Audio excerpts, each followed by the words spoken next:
Listen to me carefully tomorrow at the Mineralnaya Vodi airfield. I should have $10 million on board. Can you hear me?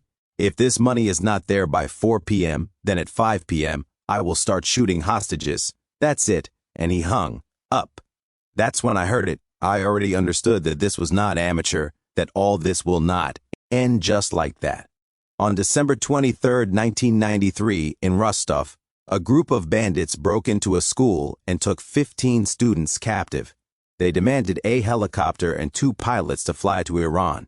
The military pilot, Valentin Anatolievich Padalka, volunteered. When he boarded the plane, there were already frightened children, a teacher, and 4 armed terrorists. They searched everything there.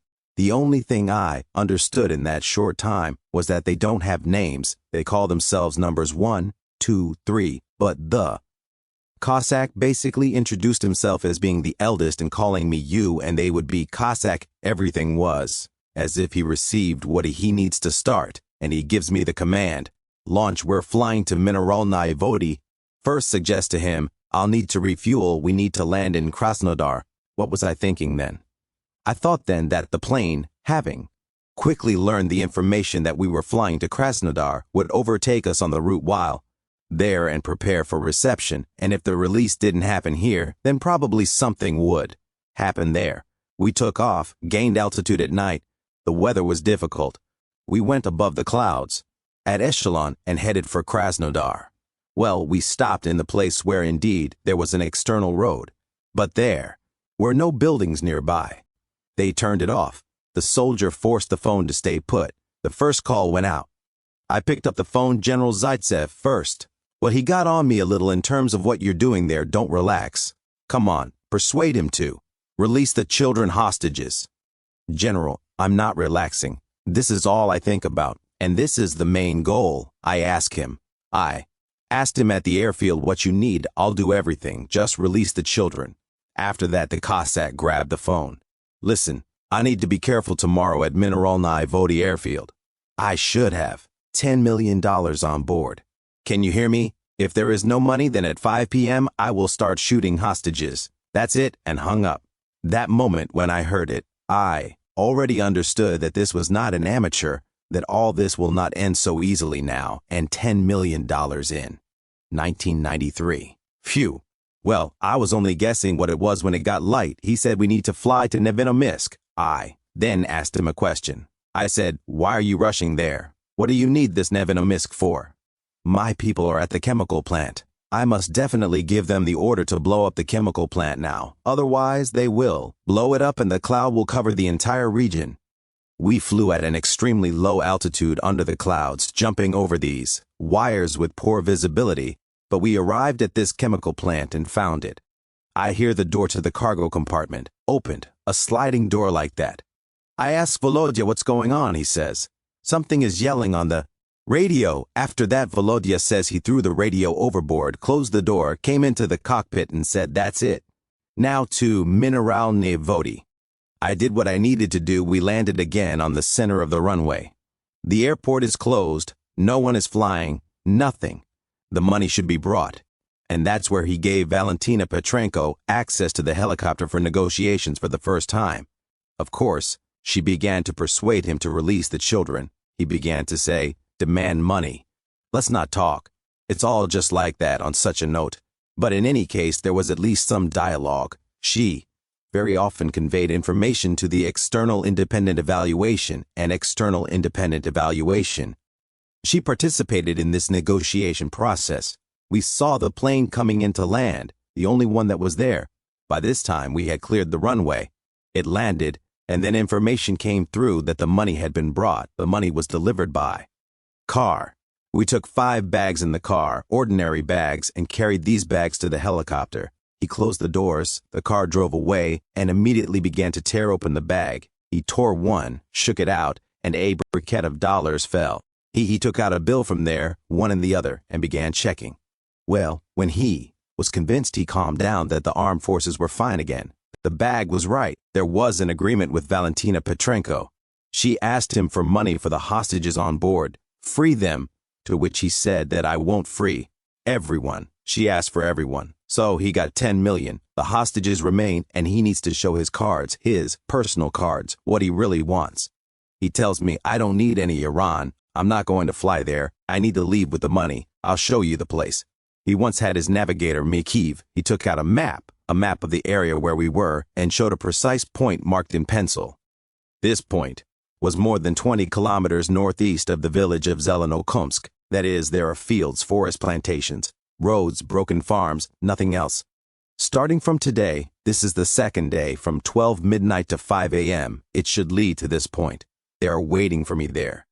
And when he opened his mouth and began telling me this new idea of his, then immediately I realized it was born in me. Just like this with Korotich. For now a rough plan, I say, Cossack, well, you see what the weather is like in the area. It's not an easy task. You'll give me 500,000 for this work. I can see even through the mask his eyes are shining. He's all worried, jumped up, took the bag, tore the bag open and took out a dry briquette from his heels, and this immediately made me understand that, damn, he's buying me, and at some point I got a scrap of a flight sheet. I wrote in pencil that the flight would take place from 12 midnight to 5 a.m., coordinates of such and such a point. After I was once again giving tea to the children, I gave this note to the driver and he delivered it to headquarters. I calmed down a little in the sense that everyone knows, which means the group should move to this point. And that means 12 at night we have to fly. The weather was bad, but a little better than yesterday, but nevertheless we flew. I see the terrain is starting to change. Hilly terrain is starting to rise. Hills, small mountains, they are there at 80 to 70 meters, but the clouds are falling on this hill, and it turns out that flying into the fog is very dangerous. I see that we will not pass. I say to Volodya, let's think about how we will go further, to this Zelenokumsk, at least to reach a populated area. The railway you see is going there, it goes there to Zelenokumsk, but not a single railway is being built over the hillock. It goes around this hillock, which means there will be a lowland. We went along the railway, and we came out onto this railway. We turned on the headlight, the landing lights, and these two dots and a pair of reflections are shining, and we begin to walk along this railway. IDM, IDM, IDM. The clouds are pressing even more, and I am already seeing the poles of the lines stretched out, these power transmission lines on above the railway track. We are walking above them. About 5 meters. We are already at an altitude of about 30 meters. And here is the situation that I was afraid of allowing a flight accident, a catastrophe. It manifested itself herein. This way. I am tense, performing a flight, and out of the corner of my eye I see a pillar from above, a metal support. I see the power line pillar, higher than the track above the railroad, and my thoughts are immediately spinning in my head. I start to think about Volodya Stanov, quite Volodya. Where do the wires from this pole go? Because I understood if the power line goes above the railroad, higher than the power grid for trains, then we fly into it, like into a web, a second of action, and that's it. Explosion, everyone burned up, everyone died, and he, the poor guy, also can't see in this darkness. Where did these wires go? And I don't know, maybe God himself helped us in this regard that we didn't get into any such power lines hanging over the railroad. Very difficult conditions, very. But we arrived at this point, and flying to this point I naively thought that now with these bright landing lights I was some kind of BT, which he is sitting. This Cossack flew in place on board with us in the middle. He was constantly here. He controlled our actions. All I was afraid that we were now highlighted, that we would fly to this point, but I was wrong. There was no one there, nobody went there. They found this point and said, I don't recognize this place, you deceived us. I say, Cossack, I told you, I'll do as you ask. I'm not deceiving you. I had no reason to deceive because I gave the coordinates to this exact point. I wanted to bring him here. He started to attack me that we deceived him. And I sweated to him, just like a layman. I explained to him. I show him on the map. I say, did you see? We were approaching for landing. There was a dairy farm, the MTF broken up. There were 3 barns along it. I saw it. He says, yes, I saw it. I show him. I say, look, 3 cubes on the map are the watch TF. There is one. I tell him, there are no power lines. It's going in a parallel. Forest plantation, I see it. I say, there's a landing light on the right. I turned it there. Look at the poles. There it is. He calls his navigator, come here. And Mikhail immediately, they are deceiving you. They want to confuse your mind. They took you to the Wrong place. They brought you there, but I convinced him so much that he jumped up from his seat and grabbed this Mikheyev by the heat, threw himself into the cargo cabin with his fists, kicked him and knocked him, half to death in front of the guys who remained on the helicopter. He was covered in blood and lay on the doors, after which Kozak returned to the cockpit. The other two assistants said, "Let's get out," he said. "Where are we getting out? We didn't make it, there's no car, the money weighs more than 100 kilograms. I said, "What do we do next?" He said, "Let's go back to Mineralnaya Vody." We returned to the airfield and landed. I said, "What next?" He said, "I have a plan B. Plan B, Khasavyurt at night. You'll take us to Khasavyurt." Well, I realized that this isn't plan B. This is a situation that arose for him literally after an unsuccessful flight there. He has no other option. The only thing is, if he's a native of Khasavyurt, he simply knows every nook and cranny. He knows where he can hide and survive. That's the whole point. I heard him and immediately said, "Well, $200,000 for that. You changed our mission. Everything is the same on board. We're left at the last minute." There were already 4 boys left. There was no one else, just 4 boys, no teacher, no driver, and he held them as if he didn't want to let them go. He said to me, "We'll take off in Chechnya. You'll make a false landing near a populated area and a highway, some kind of paved road there. Must be witnesses. We'll jump out. He'll run to the helicopter. Then you'll take off and drop us off in car." I say, "Cossack, I'll do everything. $100,000. Okay, give me this money," I say. "Well, since we've been talking like this, let's let the boys go. There are 4 left, guys. Let's let them go. But you know that if we let them go, we're nobody. They'll shoot us down right there, and they don't need you," I say. "Cossack, well, you're not talking about us. Let's let the boys go. I have a P. What kind of P?" I say. "We're launching now. Taxiing to the very end of the runway. It's quite far. It's more than a kilometer from the airport building in at the end of the runway, where there is no light. We open the doors, drop the boys off, and immediately take off. They won't even know that they are at the airfield. Remember, according to your plan that you are offering me and for which you paid me. Well, probably on the 3rd try, but I persuade him, he agrees, and on such a climb. We launch, taxi onto the runway, taxi the farthest end of the runway. I also looked where to the left, to the right, there we turn, it's quite dark. We open 2 doors, they open them, and the boys jump out. For a moment, I exhaled, just exhaled. It seems to me that everything has fallen off my back because the main goal is that everyone on the ground was not hurt. Everyone is alive. The moral, nervous, psychological side is the 3rd thing. To live or not to live, that's what is first and most important. We took off. He ran into the cockpit and said, "Make a turn over the airport, over the parking lot. I will throw out $200,000. I will tear the brick apart and throw it away." I said, "Why? Let everyone pick up 1 bill and they will go in the exchange offices we live in these times. You see, what kind of 1993 years, of course, the country was a huckster, a money changer in exchange offices. I'll go change my dollars and between them, like, for something like za, no one will find me. I'll leave and everything will be fine." The door opened. He tore the briquette. I looked, I could see, and now flew this piece of money, dollars, which fell like rain on this square. Near the station and further, he ran into the cabin, so pleased. And now, in Khasavyurt, we went towards Khasavyurt. And after we got our bearings visually, Volodya Stepanov got his bearings and decided where we were. "What kind of settlement is this?" He then said something to me below us. "Now we're approaching Khasavyurt, that is, we've already flown over Chechnya. Khasavyurt is under us, and he asked for landing." I said, "Yes, I'm inviting the Cossack here to the cabin." He got out at that time and told him, "Chechnya, such and such settlement, I forgot already. The name Volodya told me about a certain settlement." He says, "Excellent, come on, take a corner." He says, "You see, cars are driving over there with the road, and we land in Khasavyurt. Next to the road, next to a settlement, the 3 of them jump out, run roads, run into the veldt and say, 'Let's go to Khasavyurt.' And we're sitting in Khasavyurt.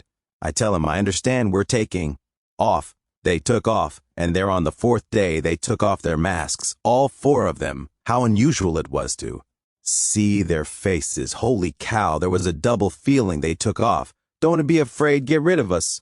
Well, they uncovered their faces, but in any case, we headed east, and then there were other disturbing moments because the city at night, if you take Khasavyurt, is a small, rather small settlement. It also glows with small lights, all in lights, and what is Makhachkala, a fairly large city with a TV tower that is on fire, all illuminated like a Christmas tree.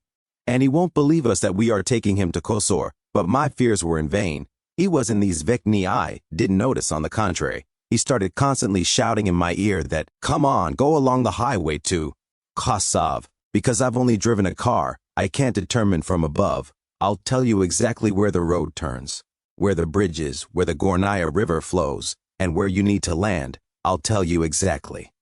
Well, he was saying something that couldn't have been in front of us. It simply wasn't there. It's a completely different city, and he couldn't understand it, and we began to hastily prepare to land, looking for a site, and everywhere there were lights, the city of Makhachkala. Well, we saw some kind of dark spot. There was such a relatively dark one. We went there. The wind was blowing from an unknown direction. It was dark there. Was some kind of vegetable garden, quite small, pyramidal poplars growing in a circle, and we, this well, landed. I hovered 1 meter from the ground. I remembered their open faces and said, that's it, jump out, he said to me. Sit down, I said. I can't sit down. The site is uneven. We will tip over, press on me. Sit down. I said, I can't. I sit down and demonstrate to him such an imperceptible moment. This can be done on a helicopter. That is, I descend, touch the ground with my braids, pull the stick a little towards yourself and to the right. This is imperceptible from the side of the person present in the cockpit. But the helicopter produces such an overturning moment, and we tilted the helicopter so much with a bank, and I immediately broke away. I say, you see, we will overturn it. He rips off my headphones, the wire, so there is no communication. Destroys the headphones, the communication, and gives the command to jump out. I hold the helicopter at 1 meter. They jump out, Volodya. Everything is visible, he says to me. There is no one, I tell Volodya. Quickly into the cabin. They were threatening something there.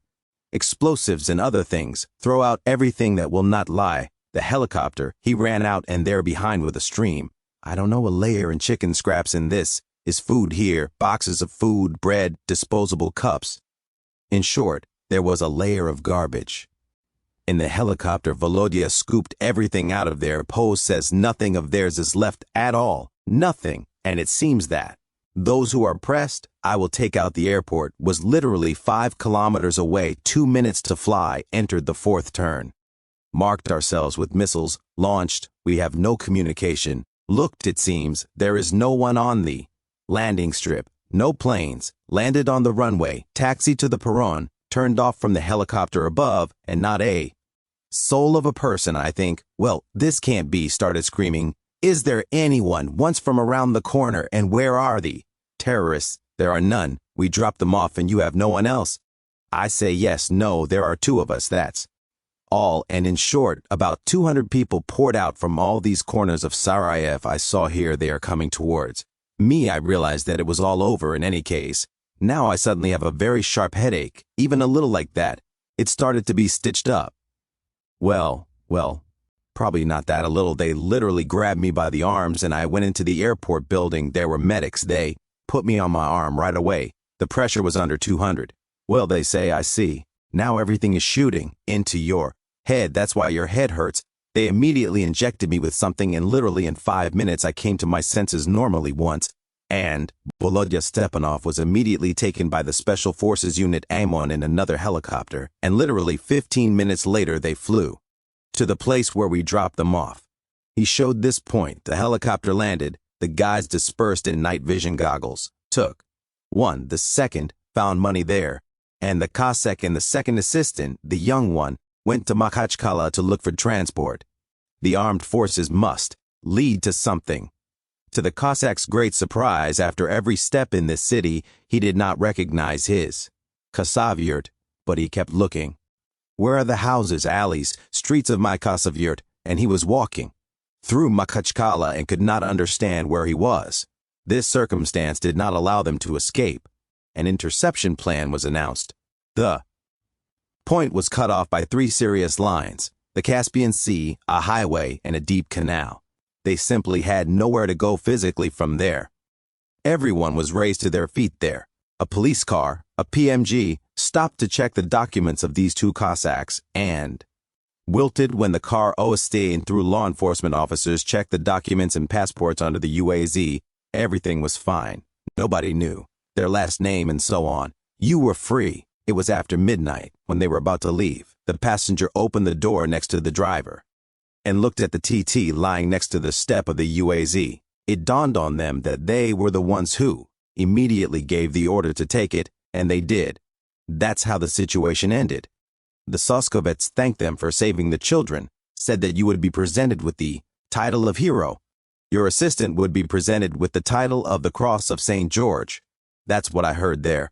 Defense Minister Pavel Sergeyevich Grachev also congratulated him, said he was waiting for you in the Kremlin, in my office.